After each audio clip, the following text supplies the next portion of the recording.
आदाब नमस्कार, मैं शाहिद उमैर। स्वागत है आप सभी का सियासत टीवी के साउथ इंडिया एक्सप्रेस में। आइए देखते हैं मुख्य समाचार। बीआरएस के कार्यकारी अध्यक्ष के.टी. रामाराव ने आज तेलंगाना के पर्यावरण मंत्री कोंडा सुरेखा के खिलाफ 100 करोड़ रुपए का मानहानि का मुकदमा दायर किया।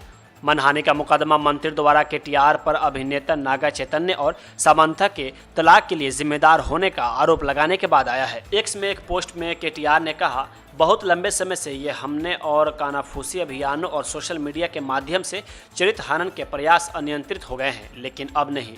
उन्होंने कहा, मुझे उम्मीद है कि यह मुकदमा उन लोगों के लिए एक सबक साबित होगा जो सोचते हैं कि वे राजनीतिक आलोचना के नाम पर सस्ती बयानबाजी फैला सकते हैं। मुकदमा दायर करने से पहले केटीआर ने एक कानूनी नोटिस भेजकर कोंडा सुरेखा को माफी मांगने और अपनी टिप्पणी वापस लेने के लिए कहा था। हालांकि मंत्री ने बीआरएस नेता पर निशाना साधा। भारतीय जनता पार्टी 2024 के आम चुनाव से पहले महत्वपूर्ण संगठनात्मक बदलाव की तैयारी कर रही है। जनवरी तक एक नया राष्ट्रीय अध्यक्ष नियुक्त करने की योजना है। यह कदम चुनावों की प्रत्याशा में अपने नेतृत्व ढांचे को मजबूत करने की पार्टी के व्यापक रणनीति के हिस्से के रूप में आता है। पार्टी के अंदरूनी सूत्रों के अनुसार भाजपा ने न केवल राष्ट्रीय स्तर पर बल्कि कई राज्यों में भी नए नेतृत्व का चुनाव करने की अपनी आंतरिक चुनाव प्रक्रिया शुरू कर दी है, जहां वर्तमान अध्यक्षों का कार्यकाल पूरा होने वाला है। नेतृत्व परिवर्तन को पार्टी में नई ऊर्जा का संचार करने के लिए एक महत्वपूर्ण कदम के रूप में देखा जाता है, क्योंकि यह सबसे महत्वपूर्ण चुनाव चक्रों में से एक में प्रवेश कर रहा है। बीजेपी ने मौजूदा राष्ट्रीय अध्यक्ष और कुछ प्रदेश अध्यक्षों का कार्यकाल आगामी चुनाव पूरा होने तक बढ़ाने का प्रस्ताव पारित किया है। हालांकि अगले साल की शुरुआत में पार्टी द्वारा संगठनात्मक तैयारी सुनिश्चित करने के लिए प्रमुख नेतृत्व भूमिकाओं में नए चेहरों को पेश करने की उम्मीद है। कांग्रेस नेता मारू गंगा रेड्डी की हत्या से जगतियाल में काफी तनाव पैदा हो गया है, क्योंकि पार्टी के सदस्यों और स्थानीय निवासियों में भावनाएं चरम पर है। एमएलसी जीवन रेड्डी के करीबी माने जाने वाले गंगा रेड्डी को कथित तौर पर राजनीतिक प्रतिद्वंदिता के कारण निशाना बनाया गया है। दुख और गुस्से में जीवन रेड्डी ने पार्टी के भीतर बढ़ते तनाव को उजागर करते हुए शोक व्यक्त किया।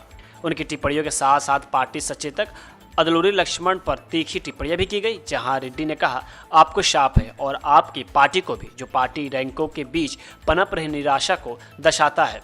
जीवन रेड्डी ने कांग्रेस पार्टी के भीतर अपने द्वारा सहे गए विभिन्न अपमानों पर जोर दिया, जो अशांति और विभाजन की बढ़ती भावना की ओर इशारा करता है। स्थानीय अधिकारी फिलहाल हत्या की जांच कर रहे हैं, जिसके कारण आगे की घटनाओं को रोकने के लिए क्षेत्र में सुरक्षा उपाय बढ़ा दिए गए हैं।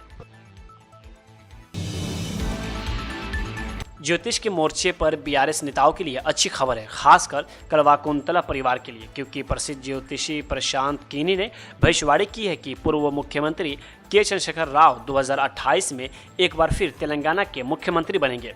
प्रशांत कीनी, जिन्होंने बांग्लादेश की प्रधानमंत्री शेख हसीना के पतन की भविष्यवाणी की थी और कहा था कि भविष्य में हसीना को हत्या के प्रयास का सामना करना पड़ सकता है, उन्होंने कहा कि बीआरएस सुप्रीमो केसीआर 2028 के विधानसभा चुनाव में वापसी करेंगे। उन्होंने यह भी भविष्यवाणी की है कि केसीआर अक्टूबर 2026 में बीमार पड़ जाएंगे और जनवरी 2027 के बाद उनकी किस्मत बदल जाएगी। इसके बाद से केसीआर मई 2029 तक राजनीति में सक्रिय हो जाएंगे।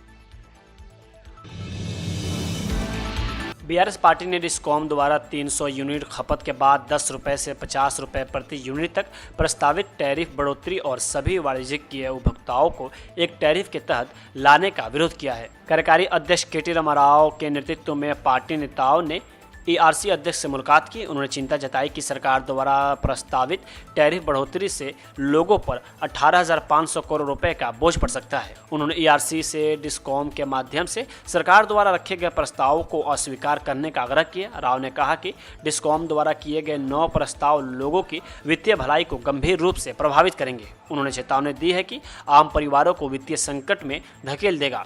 केटीआर ने बताया कि टैरिफ उद्देश्यों के लिए सभी उद्योग को एक ही श्रेणी में समूहित करना एक गलत और अनुचित विचार था, जो औद्योगिक क्षेत्र को नुकसान पहुंचा सकता है। उन्होंने कहा कि तेलंगाना का औद्योगिक क्षेत्र पहले से ही दबाव में है, यहां तक कि एक प्रमुख तकनीकी कंपनी फॉक्सकॉन ने भी अपनी विस्तार योजनाओं में महाराष्ट्र, तमिलनाडु और आंध्र प्रदेश का पक्ष लेते हुए तेलंगाना का उल्लेख नहीं किया। उन्होंने इसके लिए सरकार की गलत नीतियों को जिम्मेदार ठहराया। उन्होंने कहा कि कांग्रेस प्रशासन के सत्ता में आने के बाद से कुछ उद्योग पहले ही तेलंगाना से बाहर चले गए हैं।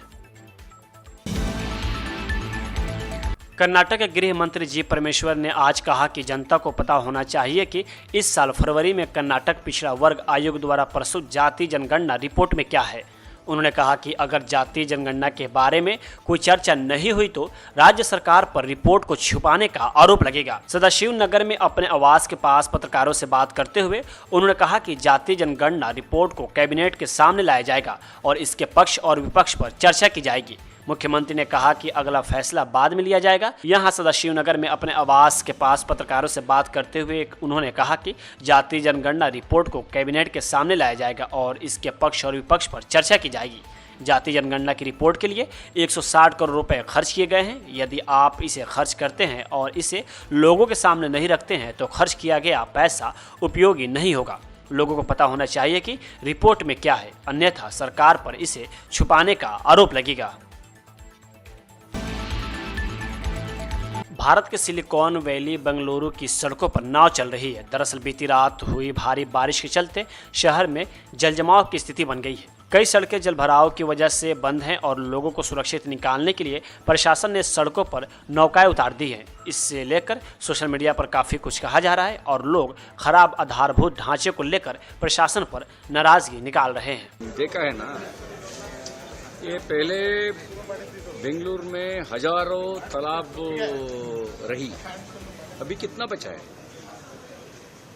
कौन लूट लिया, कौन कमाया पूरा? उसको आपको उत्तर मिलेगा तो सब कुछ ठीक हो जाएगा।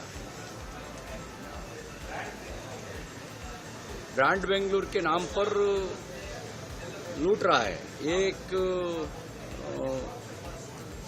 स्क्वायर फीट को 100 रुपीज देना पड़ता है। कहा जाता है पैसा 100 रुपये रिश्वत, फीस नहीं, डेवलपमेंट फीस नहीं, कहा जाता है पैसा। ब्रांड बेंगलुरु मतलब लूटना नहीं है, ठीक करना पड़ता है।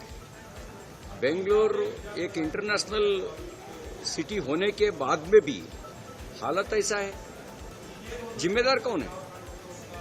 सर, एयरपोर्ट से जो रास्ता कनेक्ट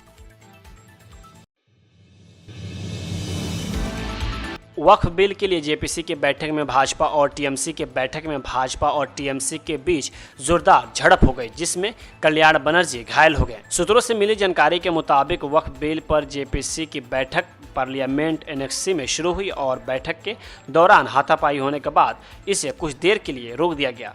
घटना के प्रत्यक्षदर्शियों के मुताबिक टीएमसी सांसद कल्याण बनर्जी ने वहां रखी एक गिलास पानी की बोतल उठाई और मेजर पर दे मारी और दुर्घटनावश खुद को चोट पहुंचा ली। बीजेपी सांसद अभिजीत गंगोपाध्याय और कल्याण बनर्जी के बीच बहस शुरू हुई थी।